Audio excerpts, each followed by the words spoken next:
Vamos a hacer una pequeña experiencia. He encontrado hoy un viejo texto que creo que ha pasado también por algún libro, de esos que les gustan a las personas. Es un pequeño ensayo humorístico, bastante pavo, por cierto.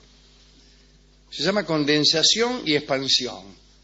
Y tiene algunas consideraciones y algunos ejemplos sobre formas artísticas o obras artísticas expandidas, alargadas, estiradas, llevadas al máximo en su extensión, y otras, por el contrario, reducidas a su expresión mínima. Bien. Y dice así: libros expandidos, como primer ejemplo.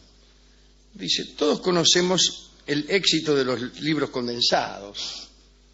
Se trata de tomar una obra cualquiera, Crimen y Castigo, por ejemplo, y reducirla a las dimensiones exigidas por las personas apuradas.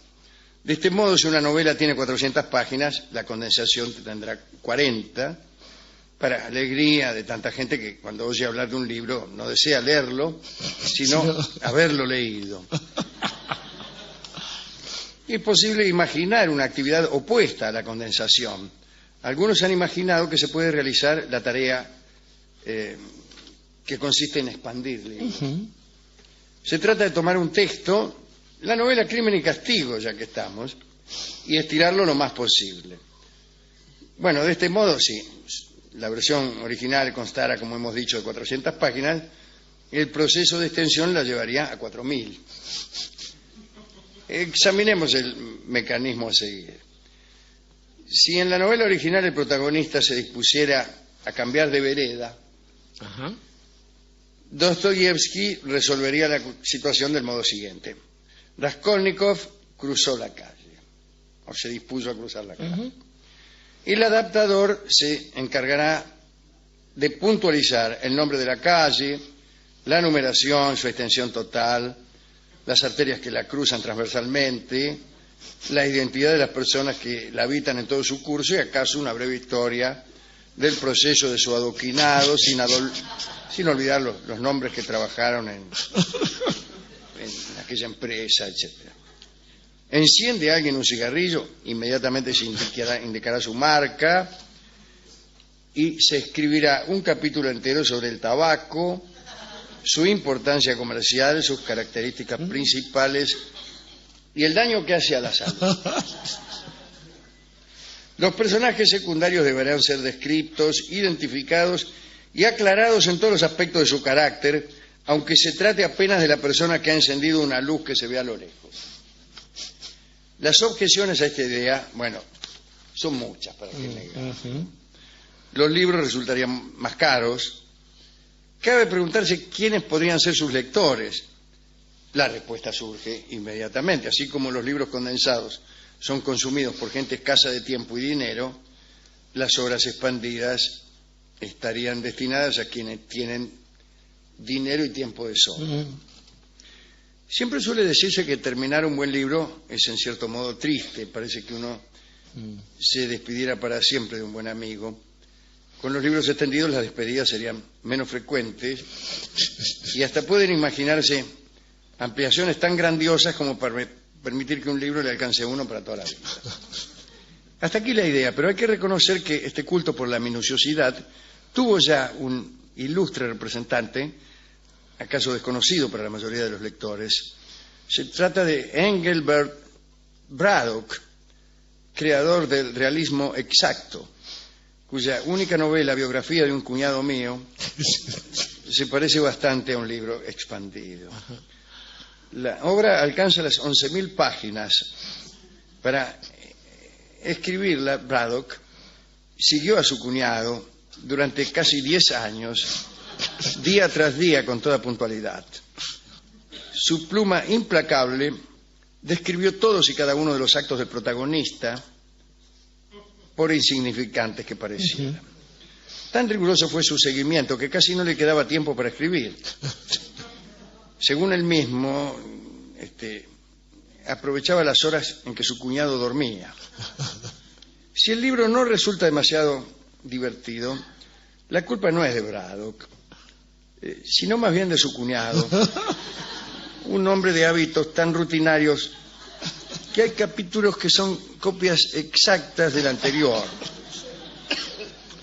El héroe de la novela vendía fichas para el subterráneo y el autor registra textualmente las miles y miles de pequeñas transacciones que tuvieron lugar en 10 años.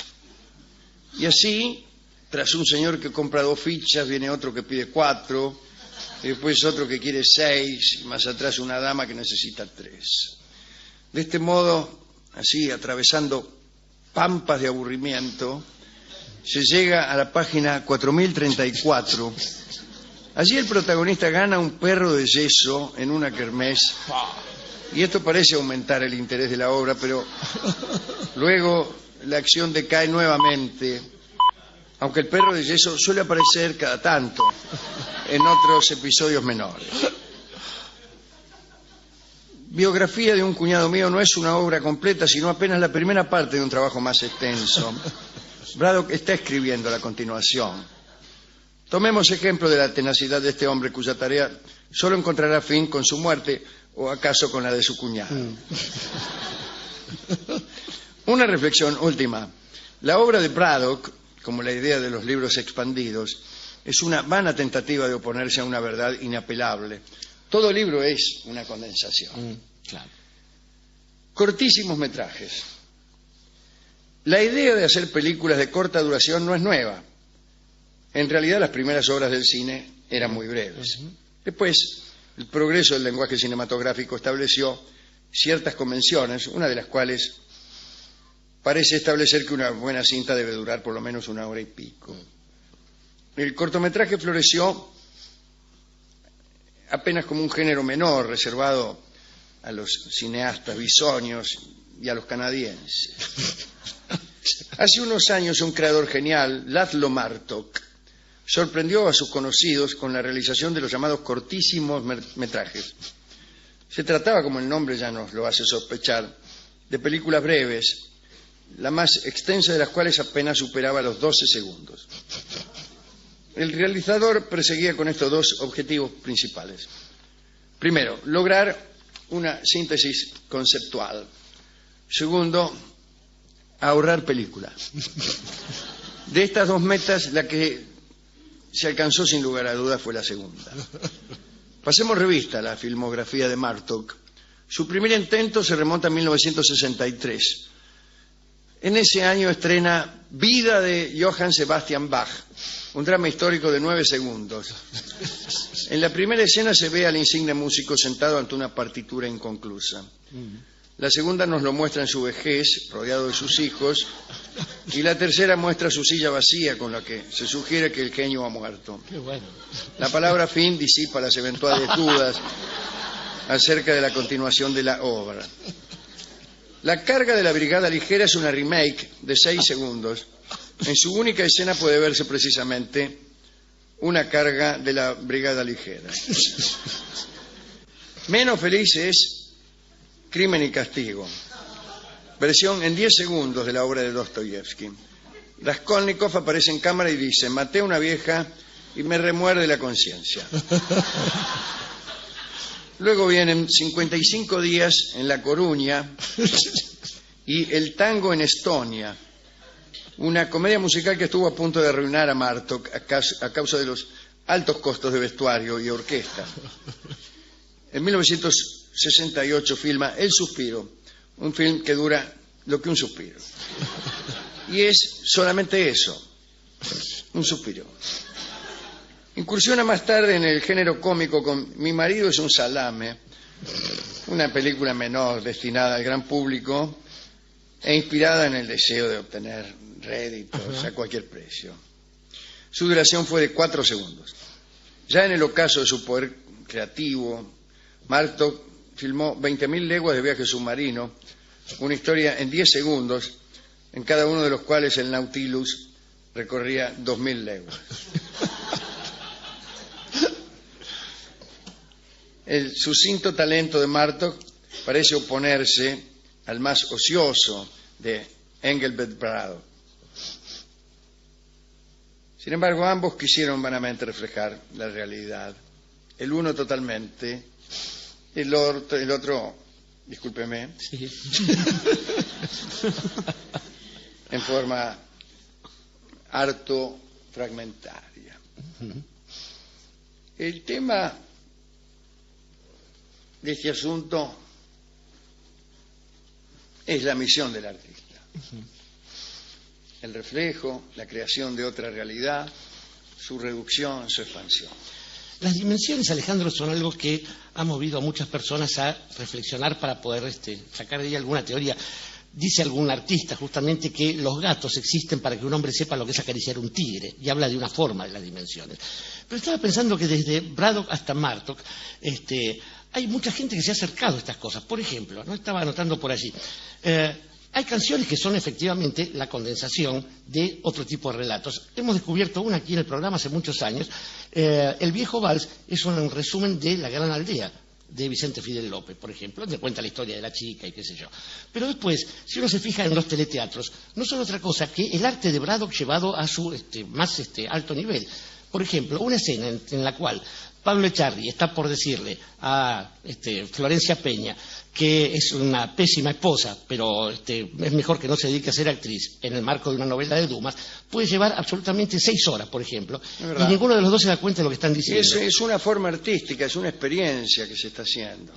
Es una forma experimental de ver cómo una escena puede extenderse ad nauseam. Si un tipo está por darle un beso a una mina y tarda lo que tarda un actor de teleteatro en hacerlo, no hay mina que resista esto, no hay mina que no envejezca al lado de esa situación. Pero después, el cine también lo ha intentado con las precuelas. Fíjese que ahora no basta con haber disfrutado de, por ejemplo, Hannibal, la película esta sobre el asesino serial, sino que hay que enterarse qué pasaba antes de que el tipo naciera. ¿Qué pasaba después? Pero parece la vida de nuestro amigo Gaby Rolón, que si después qué pasa, qué sé yo qué pasa, después la película se acabó para siempre ahí. Y eso es una maldad. O la espantosa serie Lost. Por ejemplo, Lost, esa. Sí. Yo me pasé un fin de semana encerrado por culpa de mi hijo en casa y nunca supe. No me diga que la vio. No la vi, hacía como que la miraba y leía. Yo por suerte me perdí los 70 primeros capítulos. Y entonces ya era tarde. Claro. Y después vi algunos solamente para lamentarme de lo que me había perdido y vi que había sido una de las mejores decisiones de mi vida, haberme alejado de semejante estupidez. Finalmente, hordas de personas decepcionadas me dijeron que, no me acuerdo si todo era un sueño o que eran personas que estaban muertas. Y bueno, ante aquella exhibición de genialidad, no pude menos que felicitarme de no haber perdido ni un segundo de mi vida. Hubo gente que la entendió cuando la adaptó Tinelli para una cortina, imagínese, ¿no? Es raro eso. Claro. Pero estaba pensando también, de otro modo, que tenemos algunos ejemplos en los que la realidad confirma el intento de Braddock. Alejandro Dumas, de quien hablamos hace un ratito, llegó a confesar finalmente que El Conde de Montecristo era una novela mucho más chiquitita, pero como a él le pagaban por renglón en el diario donde la publicaba, decía, por ejemplo, bueno, tenía un diálogo en el cual Edmundo Dantes iba a provocar a alguien. Yo recuerdo, hay una obra impresionante de Milton, que es finalmente la historia de la caída de Satán. No me acuerdo cómo se llama. Bueno, John Milton es el mismo del Paraíso. Sí, El Paraíso Perdido. El Paraíso Perdido, claro. Bien. Y que, según se dice, y en la misma frase lo dice Borges, es una de las mejores obras escritas en el idioma inglés y una de las más aburridas escritas en idioma alguno. Y Borges sigue diciendo, nadie deseó nunca que fuera más larga.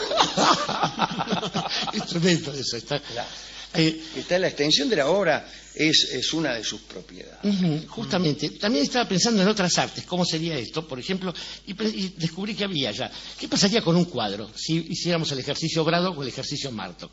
¿No? Un cuadro expandido. Pero hay gente que se ha dedicado a pintar cuadros en cabezas de alfileres y lo que es peor, hay gente que los compra. Digo, la Gioconda en la cabeza de un alfiler, digo, como si esto tuviese algún interés.